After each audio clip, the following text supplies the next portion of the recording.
आज अपन पढ़ेंगे राज्य की उत्पत्ति के विभिन्न सिद्धांत और उनमें से पहला सिद्धांत अपन लेंगे सामाजिक समझौते का सिद्धांत। तो सबसे पहले बात करते हैं राज्य की उत्पत्ति के सिद्धांतों की बात क्यों की जाए। तो मनुष्य का स्वभाव ही है कि उसकी जिज्ञासा रहती है कि आखिर जो इस समय जो अपन एक राज्य के अधीन अपन निवास करते हैं, तो ये जो राज्य नामक संस्था है इसका विकास कब से हुआ या इसकी उत्पत्ति कब से हुई, ये जानने की उसकी जो उत्कंठा थी, उसके आधार पे राज्य की उत्पत्ति के विभिन्न सिद्धांत बनाए गए। खास बात इनमें ये थी कि इतिहास जो अपन देखते हैं वो पूरी तरीके से अपन उसको नहीं जान सकते, क्योंकि जितना अपन पीछे जाते जाते हैं उतने ही इसके प्रामाणिकता पे संदेह होने लगता है। तो इतिहास की इसी संदेह के आधार पे, जहाँ पे संदेह होता था वहाँ इंसान ने अपनी कल्पना की और इसी कल्पना के आधार पे बहुत सारे सिद्धांत बनाए भी गए हैं राज्य की उत्पत्ति के। इनमें से पहले अपन देखेंगे एक एक करके जो इम्पोर्टेंट जो सिद्धांत है, और फिर इनमें से ये देखेंगे कि कौन सा वर्तमान समय में ज़्यादा सही या उपयुक्त माना जाता है जो राज्य की उत्पत्ति को समझा सका है। तो विभिन्न सिद्धांत हैं। देवी उत्पत्ति का सिद्धांत है, जिसमें ये माना जाता है कि राज्य की उत्पत्ति या फिर उसका निर्माण देवता द्वारा किया गया है, इस वजह से इसको देवी उत्पत्ति का सिद्धांत कहते हैं। छोटे क्वेश्चन में पूछ भी लेते हैं। दूसरा शक्ति सिद्धांत है। तो शक्ति की वजह से लोग एक साथ जुड़ पाए और शक्ति ने एक राज्य के रूप में विकसित होने में सहायता की। तीसरा पैतृक सिद्धांत है, मतलब एक पीढ़ी से दूसरी पीढ़ी में जो वर्चस्व है उसका स्थानांतरण होता रहता है, उसके आधार पे। तीसरा मात्र सत्तात्मक था कि जिसमें महिलाओं का जो है ना मुख्य स्थान होता था वो शासक के रूप में, न कि पितृसत्तात्मक। पांचवा है सामाजिक समझौते का सिद्धांत, जिसमें समाज में एक समझौता होता है और समझौते के बाद में एक राज्य की उत्पत्ति होती है। और छठा ऐतिहासिक या विकासवादी सिद्धांत, इसके अनुसार राज्य की उत्पत्ति किसी एक समय विशेष पे न होकर धीमे धीमे विकास की प्रक्रिया के रूप में एक अस्पष्ट से संगठन से शुरू होकर एक स्पष्ट राज्य के वर्तमान रूप तक अपना विकास क्रम में अपन इसको देख पाते हैं।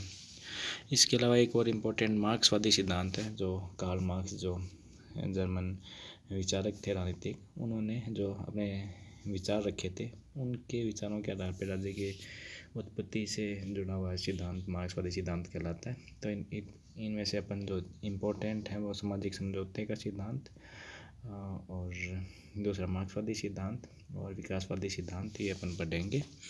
सबसे पहले अपन देखते हैं सामाजिक समझौते का सिद्धांत कैसे कहाँ पे इस उत्पन्न होता है और कहाँ इस विचार के उत्पन्न होने के क्या कारण रहे थे। तो अपन देखते हैं कि सामाजिक समझौते का सिद्धांत बहुत पहले का नहीं है, 17वीं और 18वीं सदी की ही राजनीतिक विचारधारा में इस सिद्धांत का पूर्ण प्राधान्य यानी इसकी प्रधानता थी इस विचार की।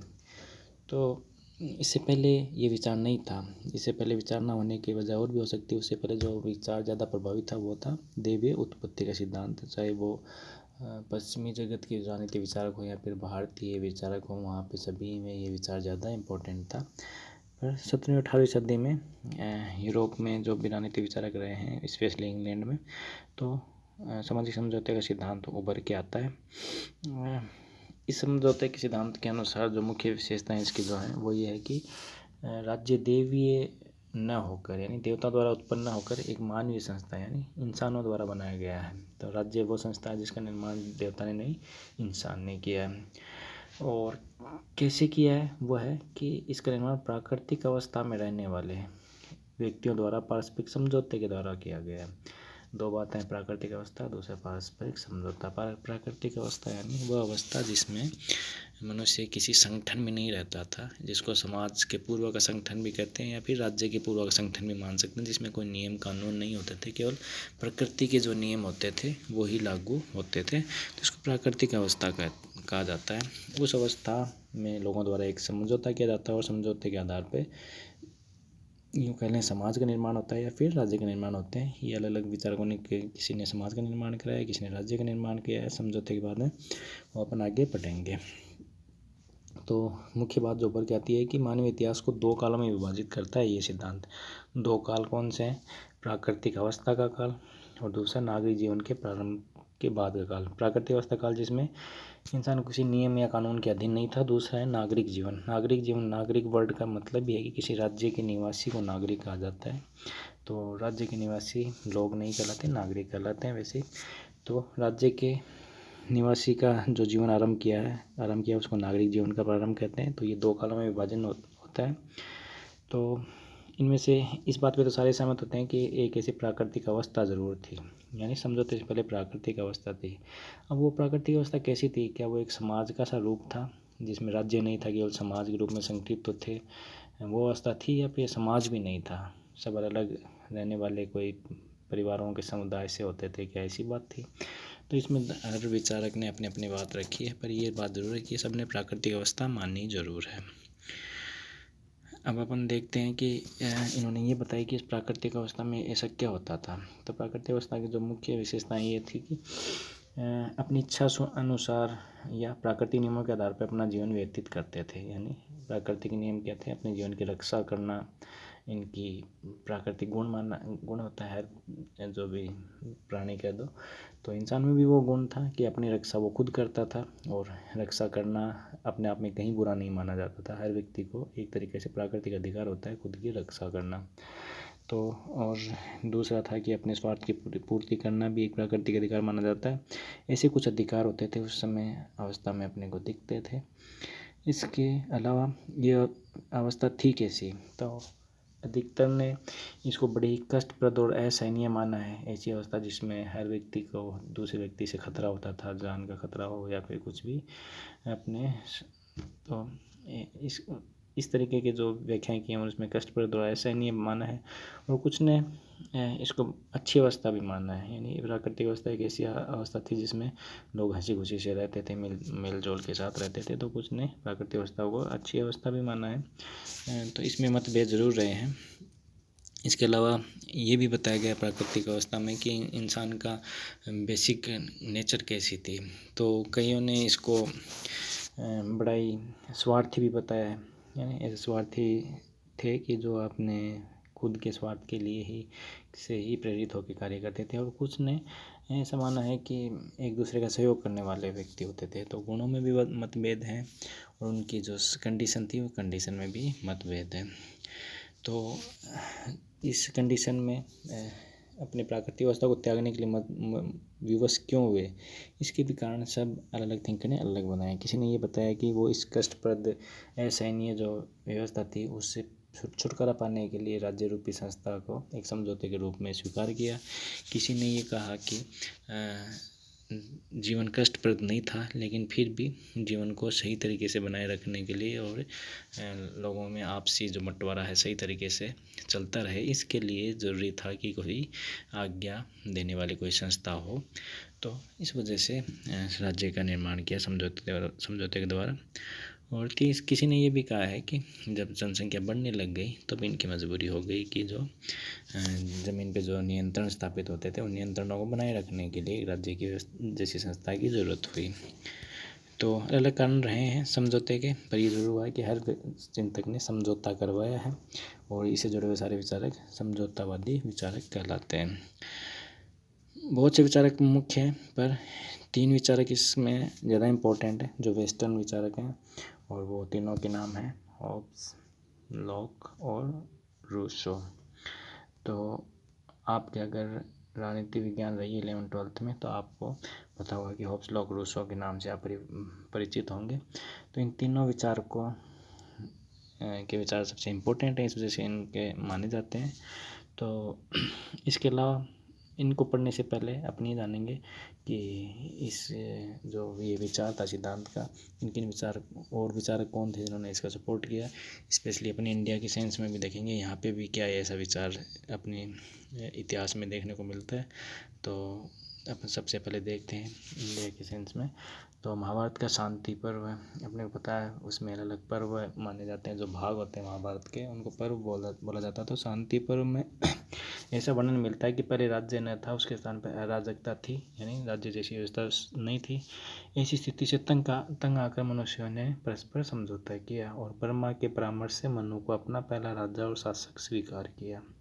तो यहाँ पे समझौता वाली जैसी समझौता सिद्धांत का यहाँ स्पष्ट रूप से वर्णन मिलता है।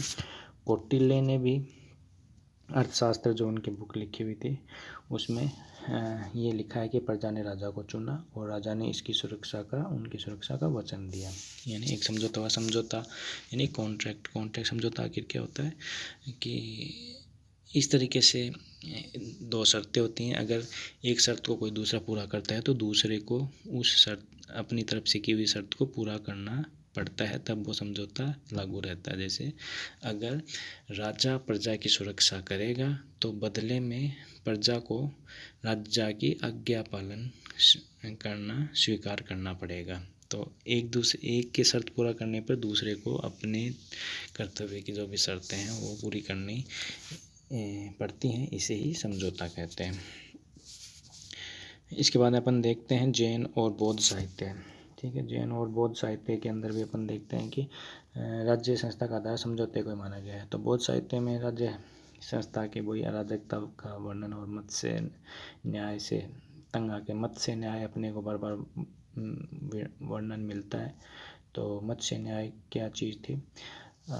मत्स्य न्याय एक तालाब के अंदर जो व्यवस्था होती है उस न्याय को कहते हैं। तो तालाब में एक नियम होता है कि मछली बड़ी मछली छोटी मछली को खाती है, जो अपन सुनते हैं, तो उसको मत्स्य न्याय कहते हैं। जो शक्तिशाली होता है वो कमज़ोर को अपने हित के लिए कितना भी परेशान या उसके जीवन का नाश कर सकता है, तो इसे मत्स्य न्याय कहते हैं। तो इससे तंग आकर, इससे परेशान आकर इंसानों ने अपनी सुरक्षा के लिए राज्य जैसी संस्था का स्वीकार किया। तो ये इंडिया के सेंस में थे, यानी महाभारत के शांतिपुर में, और जैन और बौद्ध साहित्य दोनों में अपने को कौटिल्य में के विचारों में ही देखने को मिलता है। अब अपन देखते हैं पश्चिम में सिद्धांत का शुरुआत कहाँ से होती है। तो पश्चिम में सिद्धांत का प्रतिपादन यानी शुरुआत होती है यूनान के सोफिस्ट विचार को।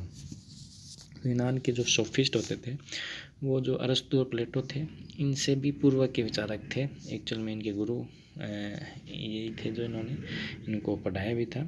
तो सोफिस्ट विचारकों ने, यानी अरस्तु और प्लेटो के पहले के समय के विचारकों ने इस सिद्धांत का प्रतिपादन कर दिया था। उनका कहना था कि मनुष्य स्वभाव की मूल प्रवृत्तियाँ भय और स्वार्थ हैं।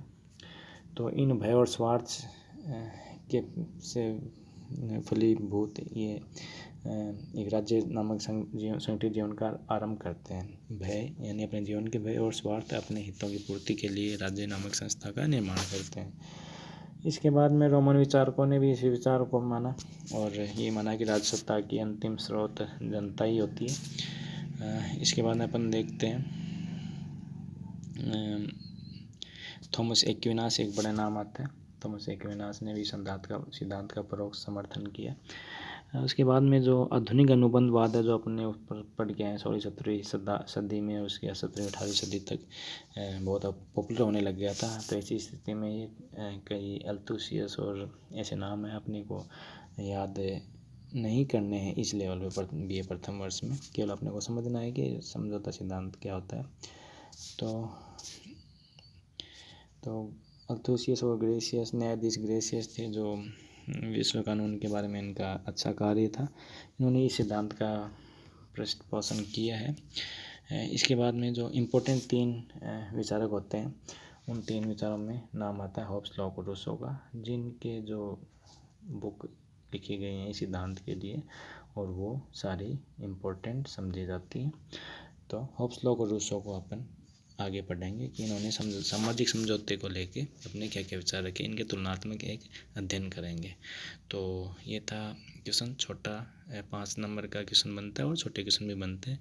समझौता सिद्धांत क्या है, समझौता सिद्धांत में समझौता कैसे किया गया, किसके बीच में किया गया, उसके पहले 2 कालों में बांटा जाता है, प्राकृतिक काल अवस्था कैसी थी, और फिर समझौते के बाद वाली व्यवस्था में क्या समझौता की क्या क्या शर्तें थी, ये सब अपन इसमें बताएंगे। इतिहास में अपने बता देंगे महाभारत का शांति पर्व, इधर कौटिल्य और उधर हॉब्स, लॉक, रूसो के रूप में 17वीं-18वीं सदी, और उससे पहले जो विचारक हैं सोफिस्ट, और वहाँ से इसकी शुरुआत मानी जाती है।